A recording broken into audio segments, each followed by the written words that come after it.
যুদ্ধের ক্ষয়ক্ষতির হিসাব সামনে এনে প্রায় $270 বিলিয়ন ক্ষতিপূরণ দাবি করেছে ইরান। তেহরান বলছে এই ক্ষতির দায় শুধু যুক্তরাষ্ট্র ও ইসরায়েলের নয়, মধ্যপ্রাচ্যের কিছু দেশকেও বহন করতে হবে এর ব্যয়ভার। এদিকে কৌশলগত হরমুজ প্রণালী নিয়েও নিজেদের অবস্থান কঠোর রেখেছে তেহরান। এখন দেখার বিষয়, আসন্ন আলোচনায় ইরান ও যুক্তরাষ্ট্রের মধ্যে কোনো সমঝোতা তৈরি হয় নাকি উত্তেজনা আরও দীর্ঘস্থায়ী হয়। ইরানে যুক্তরাষ্ট্র ইসরায়েলের যৌথ আগ্রাসনের ক্ষত এখনও দগদগে।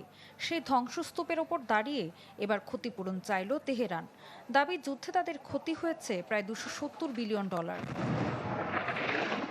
দেশটির সরকারি তথ্য বলছে, তেল গ্যাস স্থাপনা, শিল্প কারখানা থেকে শুরু করে বন্দর, রেলপথ, বিশ্ববিদ্যালয় কিছুই বাদ যায়নি হামলার তালিকা থেকে। এমনকি হাসপাতাল, স্কুল আর সাধারণ মানুষের ঘরবাড়িও ধ্বংস হয়েছে ব্যাপকভাবে। আমি ভরসা রাখি হিরন স্মার্ট ওয়াটার পিউরিফায়ারে। আরও এক ধাপ এগিয়ে জাতিসংঘের ইরানের রাষ্ট্রদূতের অভিযোগ, এই হামলায় মধ্যপ্রাচ্যের অন্তত 5টি দেশের ভূমি ব্যবহার করা হয়েছে। তাদেরকেও তাই দিতে হবে ক্ষতিপূরণ। শুধু তাই নয়, কৌশলগতভাবে গুরুত্বপূর্ণ হরমুজ প্রণালী নিয়েও নতুন প্রস্তাব দিয়েছে ইরান।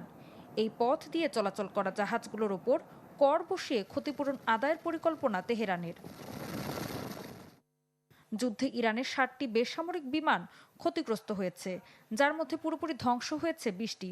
দেশটিতে এখন কার্যকর আছে মাত্র 160টি যাত্রীবাহী বিমান, যেগুলোর বেশিরভাগই পুরনো এবং নিষেধাজ্ঞার কারণে রক্ষণাবেক্ষণ করা কঠিন।